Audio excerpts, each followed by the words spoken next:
This video is about how to calculate standard deviation, but in terms that an 8th grader would understand.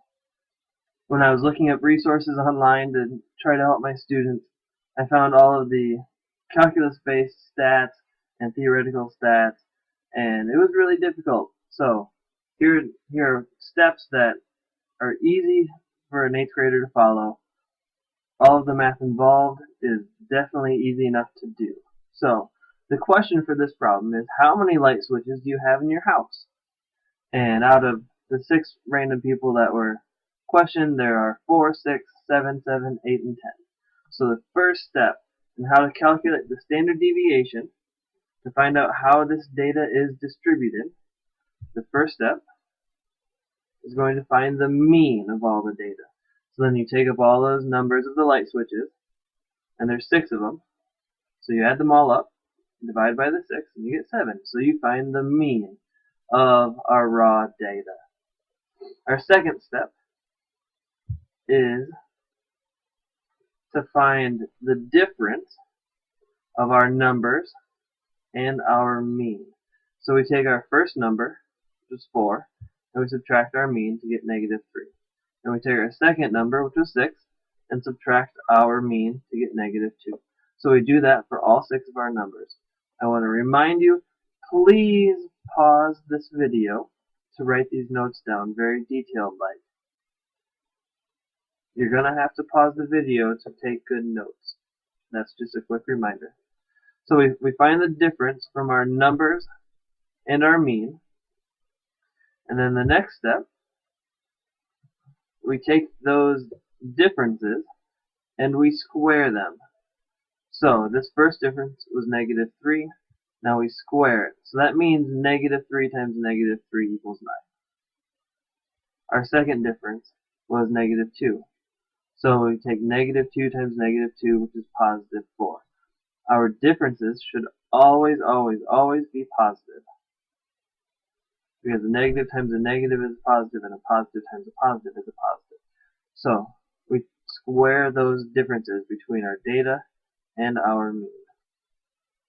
The next step, this is going to be how to find the variance.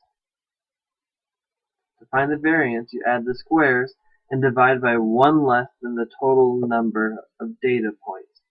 So, first of all, we're going to take all of our square numbers, 9, 4, 0, 0, 1, and 3. We're going to add them all up. So 9 plus 4 plus 0 plus 0 plus 1 plus 3 is 17.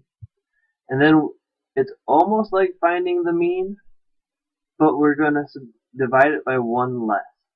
So there were 6 numbers here. So 6 minus 1 is 5. And what this does is it gives us a better representation of these numbers if we were to survey more people than just those 6 people. So we divide by 1 less than our total number. So we divide by 5. And in this case, it's 3.4. So that's our variance. And then our final step is to take the square root of that. So the square root of 3.4 is about 1.8. So what the standard deviation tells us is it tells us how spread out our numbers are in our data. The more spread out, or the bigger our standard deviation is, that means our numbers are more spread out.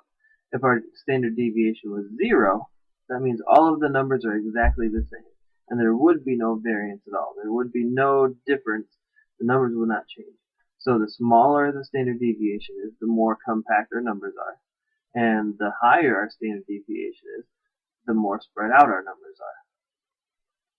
So step 1, this would be a good thing to check your notes. Step 1 is find the mean of all the data. Step 2 is take the difference between our data and our mean.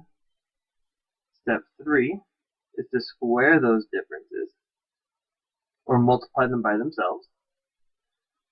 Step 4 is to find the variance, which is almost like finding the mean of the squares, but you divide it by 1 less. And the last step is to take the square root of that data. Thank you guys for watching. I hope this was a big help. It's If you have any more questions, feel free to email me or leave me a message. Thank you.